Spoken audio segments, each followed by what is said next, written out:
자, 오늘 보실 말씀은요, 시편 103편입니다. 시편 103편, 구약성경 876쪽쯤에 있습니다. 1절 갈까요? 내 영혼아, 시작.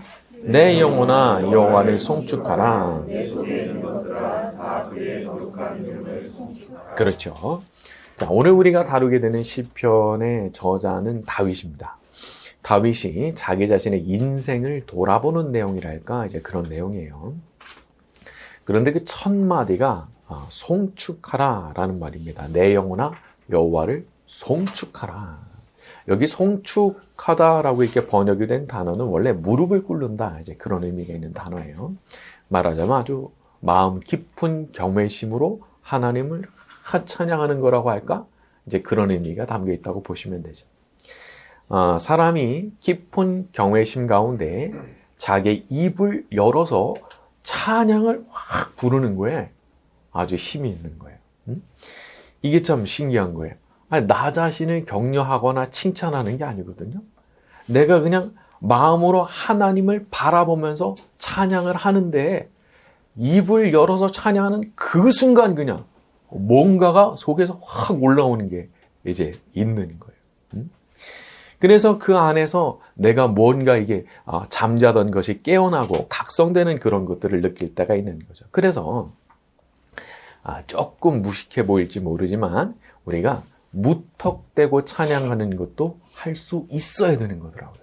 무턱대고 우리가 예배 임일성으로 찬양하라 내용하나 부르잖아요. 그것도 사실 이제 그런 거죠.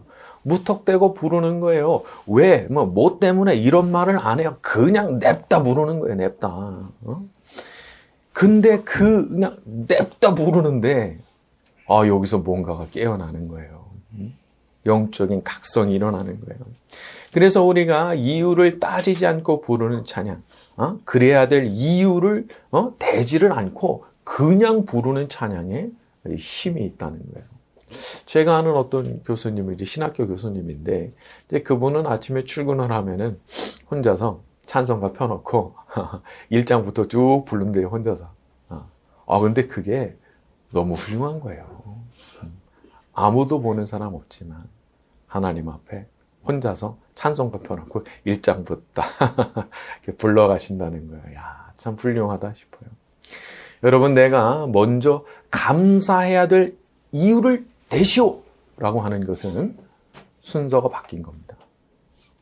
내가 찬양을 불러야 할 이유를 대시오. 이거 순서가 바뀐 거예요. 내 감정이, 내 마음이 바뀌어서 찬양을 하고 싶은 마음이 생길 때까지 기다리면요, 시작도 못해요. 시작도 못하게 되는 경우가 훨씬 많은 거예요. 그런데 요거는 마귀가 이 방법을 써요. 마귀가. 야, 네가 입을 열어서 하나님 찬양해야 될 이유를 대보라고. 뭐가 그렇게 좋아서 찬양을 하는데 이유를 대보라고. 그렇게 말을 한단 말이에요. 그러니까 그 말에 고개를 끄덕이면 이제 넘어간 거예요. 넘어가. 그러니까 우리가 어떻게 보면은 우리를 넘어뜨리려고 하는 이 마귀를 좀 놀라게 만들어줘야 되는데, 이렇게 냅다 그냥 찬양 시작하는 거예요. 냅다 그냥 찬송가 부르기 시작하는 거예요. 놀라겠죠. 찬양은 다른 것이 아니라 오직 하나님께 집중하는 겁니다. 나에게 집중하는 게 아니라 전능하신 하나님, 위대하신 하나님, 나를 사랑해 주시는 그 하나님께 집중을 하는 거죠. 그리고 그 하나님을 향해서 집중하면서 입을 열 때 어떤 폭발적인 역사가 나타나게 되는 거죠. 사람이 하나님 아닌 것에 자꾸 집중을 하게 되면 사람이 가라앉습니다. 가라앉아요. 특히 사람이 위기를 겪을 때, 어려움을 겪을 때 그 문제 자체에 골몰을 하는 수가 있어요. 그러면 하루 종일 그 생각합니다. 아침에 눈 떠서부터 잠 잘 때까지 그 생각을 해요. 그러면 가라앉아요. 익사예요, 익사. 영혼이 익사를 해요. 그렇기 때문에 그렇게 하면 안 되는 겁니다. 그래서 거기에 딱 드는 거예요. 문제는 문제고요. 문제는 일리 오시고요. 나는 하나님 딱 바라보기 시작하는 거예요. 그러면서 찬양을 냅다 시작하는 겁니다. 구약 성경의 다니엘을 생각해 보면 다른 신한테 지금부터 기도하면 사자굴 던져버린다라는 명이 내려진 거 알고도 하루에 3번 창문 딱 열고 기도합니다. 야, 이 기계, 뭐 죽이려면 죽여라.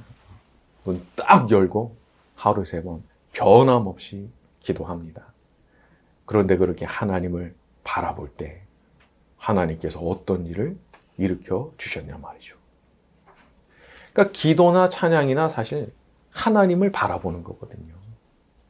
찬양도 곡조 있는 기도라고 하잖아요. 그러니까 하나님을 바라볼 때, 하나님을 향해 집중할 때, 그때 하나님께서 아주 하늘의 문을 여시고 특별한 은총을 베푸시는 거죠. 자, 우리가 하나님 앞에 그렇게 찬양과 기도를 올려드릴 때도 하나님께서 우리 모두에게 특별한 은혜를 베풀어 주실 줄로 믿습니다. 자, 우리 2절로 갑니다. 내 영혼아, 시작. 내 영혼아 여호와를 송축하며 그렇죠. 자, 보니까 그의 모든 은택을 잊지 말지어다 말씀했어요. 잊지 말아라. 이게 무슨 말씀이겠어요? 아차는 순간에 우리가 잊어버린다. 이제 그런 얘기예요. 사람이 얼마나 기억력이 나쁜지 하나님 베풀어 주시는 은혜를 얼마나 잘 잊어버리는지 몰라요. 저도 그렇거든요. 뒤돌아서면 잊어버리더라고요. 뒤돌아서면은. 그래서 우리가 이렇게 말씀 앞에 서서 자기 자신을 돌아보는 일들을 주기적으로 해야 되는 것 같아요. 자꾸 잊어버리니까. 사람한테는 나쁜 습성이 하나 있는데, 남이 해준 거는 잘 잊어버리고, 남이 안 해준 거는 기억을 하고, 그런 습성이 있어요. 너 그거 안 해줬지? 다 이러면서. 또, 내가 안 해준 거는 기억을 못하고, 내가 해준 건 딱 기억을, 내가 그거 해줬는데, 이렇게 생각을 하는 게 있단 말이에요. 근데 이런 것들이, 이런 습성이 우리한테 다 있기 때문에, 하나님에 대해서도 똑같은 방식으로 이런 게 작동을 해요. 그래서 하나님께서 나한테 안 해주신 거, 그거 안 해주셨지, 나한테 안 해주셨지. 이제 요 생각만 하는 거예요, 요 생각만. 여러분, 신앙생활에 있어서 정말 중요한 건 하나님과의 관계입니다, 관계. 사람과 사람 사이에도 서로 서운한 감정 이렇게 품기 시작하면 오래 못 가죠. 결국에는 결별을 해요. 근데 하나님에 대해서도 마찬가지입니다. 내가 막 혼자 오해하고 마치 하나님께서 나한테 해주신 거 하나도 없는 것처럼 그렇게 생각하잖아요. 야, 이게 아주 곤란한 일이 이제 생기게 되는 거예요. 그 마음에 서운함 품으면 점점 하나님 향해서 등을 돌립니다. 그래서 나 이제 기도 안 할랍니다. 나 이제 예배 안 나올랍니다. 나 하던 거 안 할랍니다. 이렇게 나간단 말이에요. 자, 그런 것들이 참 너무 안타깝죠. 사실 저를 포함해서 모든 사람들이 다 생각하기를 자기가 처한 상황이 제일 곤란하고 힘들다고 생각을 하는 거거든요. 내가 지금 처해 있는 상황이 진짜 곤란한 상황이고 나처럼 어려운 사람이 있으면 나와보라 그래. 그렇게 말하고 싶은 것이 이제 거의 모든 사람들의 일반적 심정이에요. 자, 그런데 정말 그러냐? 정말 그렇게 딴 사람들이 내 심정 모른다. 내가 지금 어떤 상황인지 아느냐 말할지 모르지만 정말 그러냐? 사실은 그런 게 아니더라고요. 이 상황이 내가 그렇게 막 원망하고 막 땅을 치면서 막 불평을 할 만한 그런 상황인지 아닌지를 어떻게 알게 되느냐? 내가 그런 상황이라고 생각했지만 그게 아니었다는 것을 언제 알게 되느냐? 더 나쁜 대로 굴러떨어져 보면 그제서야 그때는 그래도 할만했는데 라는 생각이 드는 거더라고요. 나는 땅바닥이라고 생각했어요. 그래서 막 화를 냈거든요. 나를 어떻게 이렇게 땅바닥에 두시느냐? 그러는데 갑자기 땅이 꺼지면서 내가 지하로 내려가는 거예요. 기겁을 하는 거죠.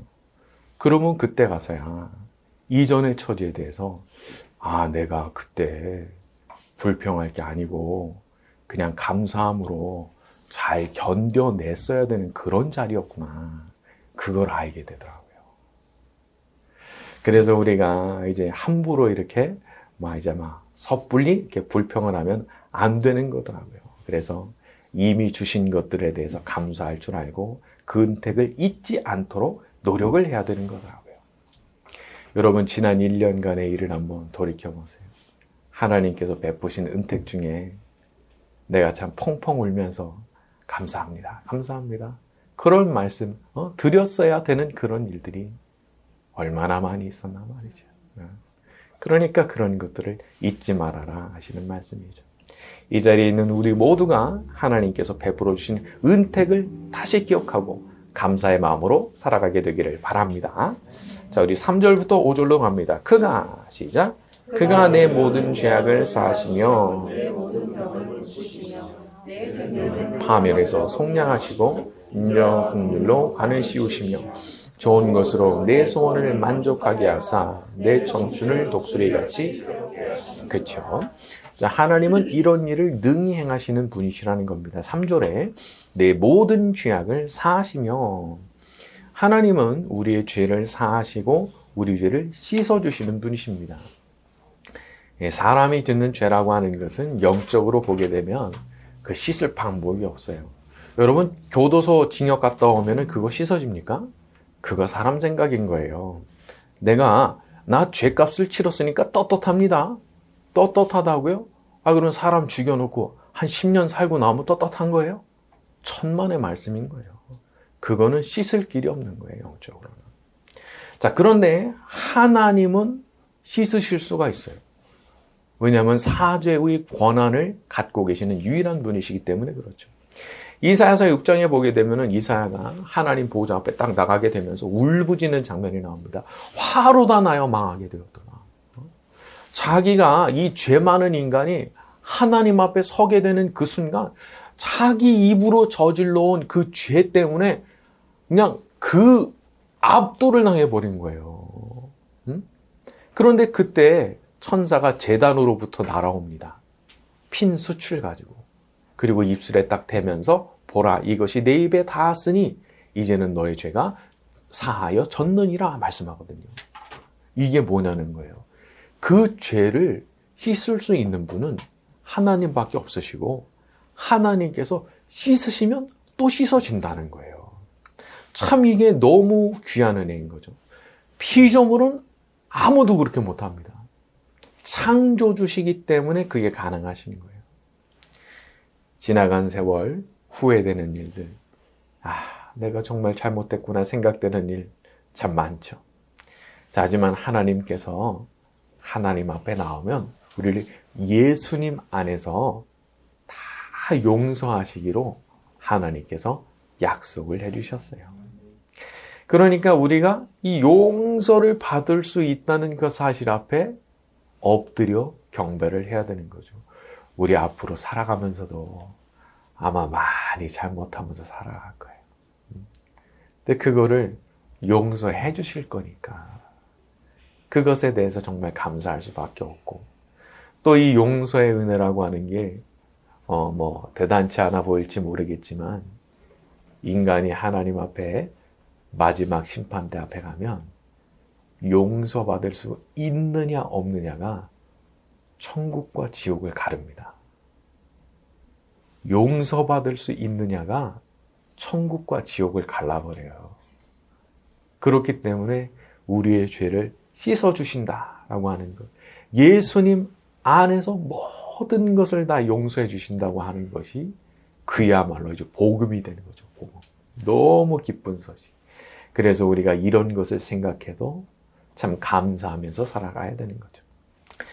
자, 그리고 또 보니까 3절에 병을 고쳐주시고 파멸해서 속량하시고 인자와 긍휼로 관씌워 주시는 분이시라 말씀했어요. 이것은 말하자면 우리를 살펴주시는 거라고 볼 수 있는데 먼저 병을 고쳐주시고 사람이 살아가면서 어떻게 한 번도 안 아프고 살아가겠어요. 아팠다가 또 회복도 되고 아팠다가 회복되고 그러면서 살죠. 그런데 그렇게 회복시켜 주시고 고쳐 주시는 분이 하나님이시더라는 거예요. 다윗이 자기 인생에서 몸이 아팠던 때를 지금 돌이켜보고 있는 거예요. 근데 그때도 결국 자기를 그 자리를 털고 일어날 수 있게 해주신 분 하나님이셨다라고 하는 거죠. 우리가 아프게 되면 병원도 가고 치료도 받고 약도 처방받지만 그 치료 방법이 먹히질 않고 약이 듣질 않고 그런 경우 있습니까? 없습니까? 있죠. 다 그 방법이 된대요. 근데 난 안 맞아. 미치겠는 거예요. 그 약이 마지막 약이라는 거예요. 근데 나한테 안 듣는 거예요. 와, 이거 어떻게 하냐는 거예요. 그런 걸 보면 그 치료 방법이 먹히게 해주시는 은혜 없으면 그것도 안 되는 거고, 그 약이 듣게 해주시는 은혜가 없으면 그 약도 듣지 않게 되는 거니까. 그런 면에서 우리를 낫게 하시는 것도 하나님 손에 있으시다라고 하는 얘기가 되는 겁니다. 자, 다음으로 인자와 긍휼로 관씌우시며 라는 부분이 나오는데, 이것은 우리를 단장시키시고 꾸며주시는 것 같은 이제 그런 그림을 그려주는 거죠. 그러니까 하나님께서 우리에 대해서 인자하심으로 긍휼히 여기심으로 우리를 단장을 시켜주신다는 거예요. 자, 우리는 어딜 가든 어떤 상황에 처하게 되든 하나님의 인자하심과 긍휼하심이 우리 위에 머물러 있는 그런 사람들인 거예요. 내가 어딜 가든 어떤 상황에 처하든 하나님의 인자하심과 긍휼하심이 내 위에 항상 이렇게 머물러 있단 말이에요. 그래서 우리가 위기를 경험할 때도 있고 기쁜 골짜기를 내려갈 때도 있지만 하나님께서 인자하심과 긍휼하심으로 관을 씌워주시기 때문에 괜찮은 거예요. 시편 23편에도 보게 되면 마지막 부분에 이런 말씀 나오죠. 내 평생의 선하심과 인자하심이 반드시 나를 따르리니 내가 여호와의 집에 영원히 살리로다. 그 인자하심과 선하심이 얼마나 자기한테 행복하게 느껴졌는지가 표현되고 있는 거예요. 하나님의 선하심과 인자하심, 너무 따뜻하고 좋은 이 은혜가 평생 나를 따를 것이고 나는 그 하나님 집에 영원히 살 것이다. 너무 행복해 보이는 표현이라는 생각이 제가 들었어요. 내가 이렇게 내게 선하심과 인자함 베푸시는 우리 하나님과 평생 같이 살다가 천국 가고 싶습니다. 라고 하는 거. 야, 참 부러운 고백이기도 하고 또 우리의 고백이어야 되는 것도 맞기도 하고 말이죠. 오늘 우리가 1년간의 참 모든 은혜에 대해서 돌이켜보고 감사를 이제 기념하는 그런 절기를 맞이하고 있는데, 오늘 이 말씀을 통해서 우리의 모두의 감사가 다시 한번 새로워지고 하나님에 대한 찬양과 경배의 마음이 깊어지게 되기를 예수님의 이름으로 축원합니다. 자, 우리 찬양 같이 합니다.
3절 갑니다.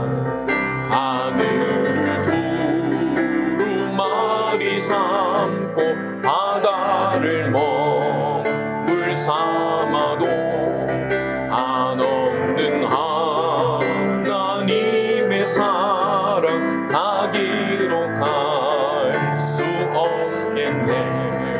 하나님의 크신 사랑 그 어찌 달았을까. 저 하늘로 비싸가도 채우지 못하리. 하나님 크신 사랑은 증량다 못하며 영원히 변치 않는 사랑 성도여 찬양하세. 오늘 주신 말씀을 붙들고 기도하는 시간 가지겠습니다. 우리를 사랑하시는 하나님에 대한 각성이 일어나기를 원합니다. 하나님의 사랑 더욱 깊이 깨닫게 해주시고 그로 인해 날마다 감사로 살아가게 하옵소서. 다 같이 통성으로 기도하겠습니다. 거룩하신 아버지 하나님 시간 주옵소서.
하늘을 두루마리 삼고 바다를 먹물 삼아도 한없는 하나님의 사랑 다 기록할 수 없겠네.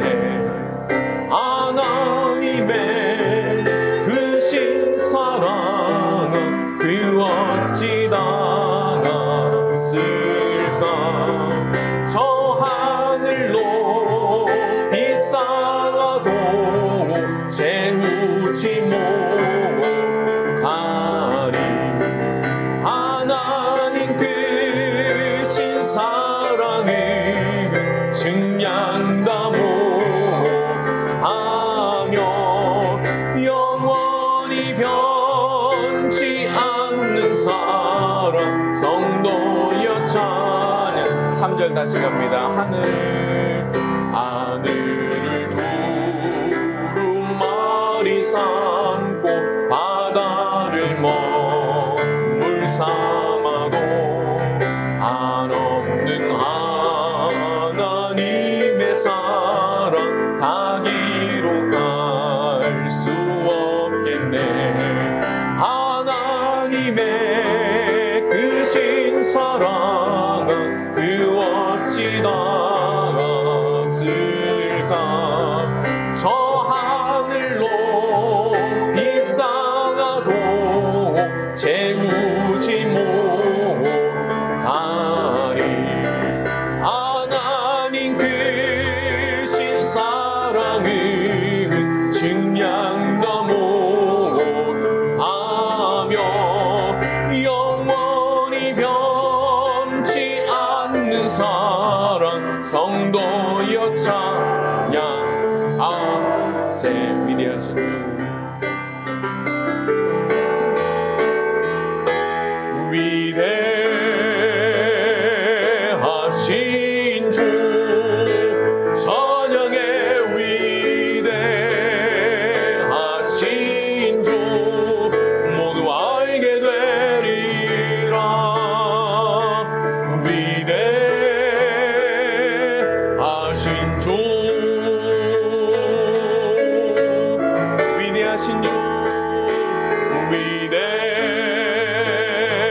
위대하신 주 찬양해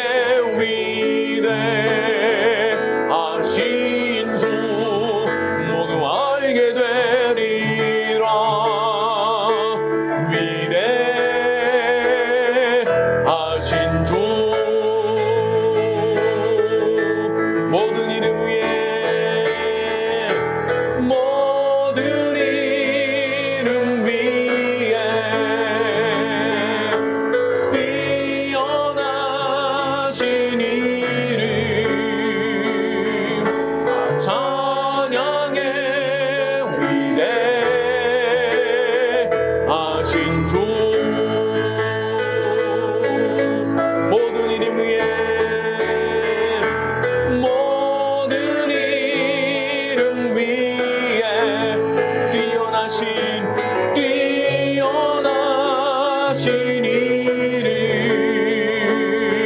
다 찬양해 위대하신 주 위대하신 주 위대하신 주 찬양해 위대하신 주 모두 알게 되리라 위대하신 주 위대하신 주